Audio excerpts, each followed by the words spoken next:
বাজার ও আমার বন্ধুগণ বাবারা ওরে আমার বন্ধুগণ আল্লাহ রাব্বুল আলামিন যেমনে করিয়া পরীক্ষা করলো ইব্রাহিম আলাইহিস সালাতু ওয়াস সালামকে আগুন দিয়া পরীক্ষা করলো আগুনের মধ্যে ফলায়া দিবে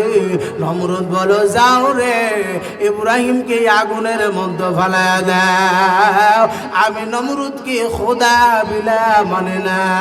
তোর আল্লাহকে মানে এক আল্লাহকে নাকি মানে আমি কিন্তু এটা সহ্য করতে পারবো না ইব্রাহিমকে যাও তোমরা সকলে মিলা ইব্রাহিমের জন্য একটা গর্ত করো গর্ত করিয়া ইব্রাহিমকে লইয়া যাও ওই গর্তের মধ্যে রে ইব্রাহিমকে ফালাইয়া দিবা আর যেন ইব্রাহিম বাঁচতে পারে না ইব্রাহিম যদি বাঁচিয়া থাকে তাহলে আমি নমরুদের খোদা আর পাওয়ার রাখবে না বোঝা গেল রে ইব্রাহিম আমার খোদার পাওয়ার রাখবে না আমার পাওয়ারটা রাখবে না আমার গোমর ফাঁস করিয়া দিবে একবার কথা বলেন ঠিক না নাই ভাই আমার বাবারা হযরতে ইব্রাহিম আলাইহিস সালাতু ওয়াস সালাম আল্লাহর দরবারে তাওয়াক্কুল করলো আল্লাহ পাকের দরবারে বলে মাবুদ গো তুমি যদি আমাকে বাঁচাও আল্লাহ তুমি বাঁচাইতে পারবা আর পৃথিবী কেউ বাঁচাইতে পারবে না আল্লাহ তুমি ব্যতীত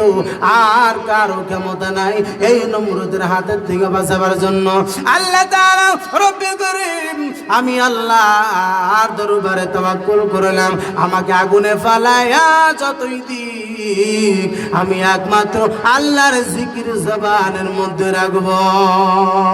একবার জোরে বলা যাবে নি সুবহানাল্লাহ আল্লাহ যারে ভালো রে বাসে ওই কি ভাবনা তার আগুন হয় রে ফুলের বাগান ওই সাগরে পারে সর আল্লাহ যারে ভালো রে বাসে ওই কি ভাবনা তার আগুন হয় রে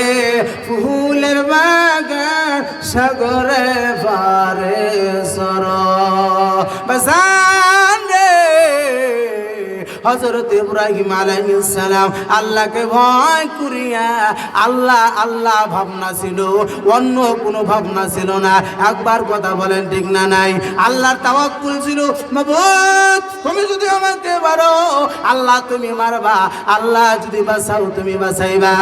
আল্লাহ কাউকে ভয় করব না ও বাজান রে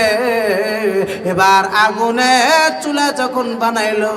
আগুনের মধ্যে ফেলাইয়া দিল আল্লাহ তাআলা বলেন ইসরাফিল আর মিকাইল হযরত আজরাইল আর হযরত জিবরাইল মশহুর চারটা ফেরেশতা যা আমার বন্ধুকে সহায় করার জন্য বল হযরত জিবরাইল এসে বলেন ও হাবিব আল্লাহর বন্ধু ওরে ইব্রাহিম নবী আপনি আমাদের কাছে আপনি একটু সহায় চাইবেননি আমি আপনাদের খোদার ফেরেশতা জিবরাইল বললাম আমার 600 পাখা একটা পাখা দিয়া এই নমরুদের এই চুলার আগুনগুলা নিভাইয়া দিতে পারবো আপনি বলেন দেবনি হযরতে আজরাইল বলে আপনি বলেন সহায় করবনি ইসরাফিল বলে সহায় করবনি মিকাইল বলে সহায় করবনি হযরতে ইব্রাহিম আলাইহিস সালাতু ওয়াস সালাম বলেন আমি আল্লাহ রাব্বুল আলামিনের উপরে আমি ভরসা করেছি রে আমি কারো উপরে ভরসা করি নাই একমাত্র আল্লাহর উপরে ভরসা করলাম আল্লাহ তাআলা রব্বুল আলামিন আমাকে যদি বাঁচায় আল্লাহ বাঁচায়া দিবে আল্লাহ যদি মারে রে আল্লাহ মারবে আমি কারো সামনে মাথা নত করব না বাজান রে আমার আল্লাহর উপরে তাওয়াক্কুল করার কারণে আল্লাহর উপরে ভরসা করার কারণে আল্লাহ তাআলা বলেন ওরে জিবরাইল আমি সহ্য করতে পারলাম না আর কারো সহায় চাইলো না ইব্রাহিম কার উপরে ভরসা করলো না আল্লাহ রাব্বুল আলামিন বলেন জিবরাইল রে যা জান্নাত থেকে একটা ফুলের বাগান নিয়া ওই আগুনের মধ্যে ফালায়া দে ভাইরা আমার বাবারা আল্লাহ রাব্বুল আলামিন জান্নাতের একটা ফুলের বাগান আনিয়া হযরত ইব্রাহিমের জন্য বিছায়া দিল। আল্লাহ যারে ভালোবাসে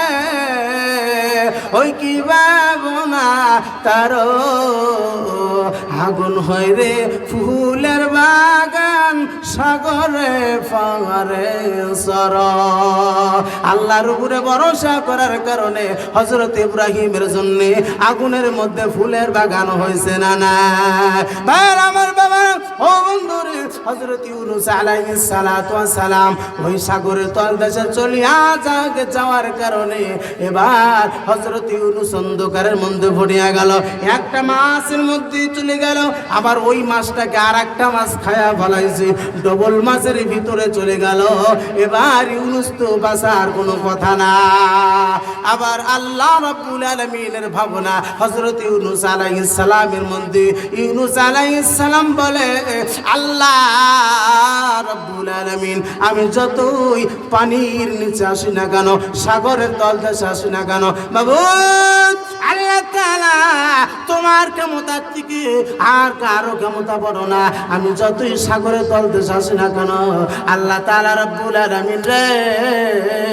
আমাকে এমন দুআ শিখায় দাও, আমাকে এমন বাক্য শিখায় দাও যে বাক্যর কারণে আমি আল্লাহ তোমাকে রাজি করতে পারি। আল্লাহ তাআলা রাব্বুল আলামিন বলেন ইউনূস রে আমি আল্লাহর পবিত্রতা ঘোষণা করো। হযরত ইউনূস আলাইহিস সালাম বলেন লা ইলাহা ইল্লা আনতা সুবহানাকা ইন্নী কুনতু মিনাজ জালিমিন। আল্লাহ তাআলা যখন এই পবিত্রতা বর্ণনা করলেন, আল্লাহ তুমি ব্যতীত আমার কোনো মাবুদ নাই, আল্লাহ গো আমাকে তুমি জালিম থেকে বাঁচাও, আল্লাহ তুমি আমাকে অন্ধকার থেকে বাঁচাও। আল্লাহ তাআলা বলেন ওরে ইব্রাহিম ওরে ইউনূস আমার উপরে তাওয়াক্কুল করেছো, আমার উপরে ভরসা করেছো, ইউনূস রে আমি আল্লাহ তোমাকে বাঁচাইয়া দিলাম। ইউনূস আলাইহিস সালাম দ্বিতীয়বার পৃথিবীর জমিনে আসিয়া নবুয়তের দায়িত্ব পালন করলো। একবার জোরে বলা যাবে না সুবহানাল্লাহ। বাজান রে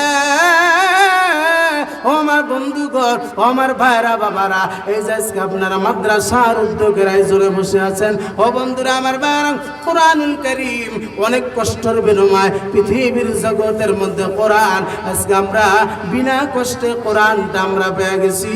এই কোরআনের জন্য নবীর সাহাবীগুলা শাহাদাত বরণ করেছে, নবীর জি কষ্ট করেছে। আল্লাহ নবী এমন কষ্ট করলো, সাহাবীরা এমন কষ্ট করলো, সাহাবীরা বিধবা করেছে স্ত্রীকে, সন্তানদেরকে এতিম বানাইছে রে বন্ধু। বাজান রে হযরত ইব্রাহিম আলাইহিস সালাতু ওয়াস সালাম যেমনি কষ্ট করলো আগুনের মধ্যে পড়লো, যেমনি হযরত ইউনূস পানির মধ্যে পড়ে গেল, যেমনি হযরত মুহাম্মদুর রাসূলুল্লাহ কষ্ট করেছে, এই কোরআনের জন্য কষ্ট করেছে। হযরতে ও আমার বন্ধুগণ আমার ভাইরা, এই পৃথিবীর জমিনের মধ্যে একজন আল্লাহর বান্দা যার নাম কাসিম নানুতুবি রাহমাতুল্লাহি আলাইহি। আমার ভাইরা বাবা নবীর জামানায় নবী কোন কষ্ট করেছে, আবার আমার বিশ্ব নবীর জামানায় আমার নবী যে কষ্ট করেছে কোরআনের দাওয়াত দিতে যাইয়া এমন এমন ঘটনা ঘটিয়া গেল। আপনার আমার নবীজির শরীরের মধ্যে পাথর মারিয়া মারিয়া আমার নবীজির শরীর থেকে রক্ত বাহির করা হয়েছে।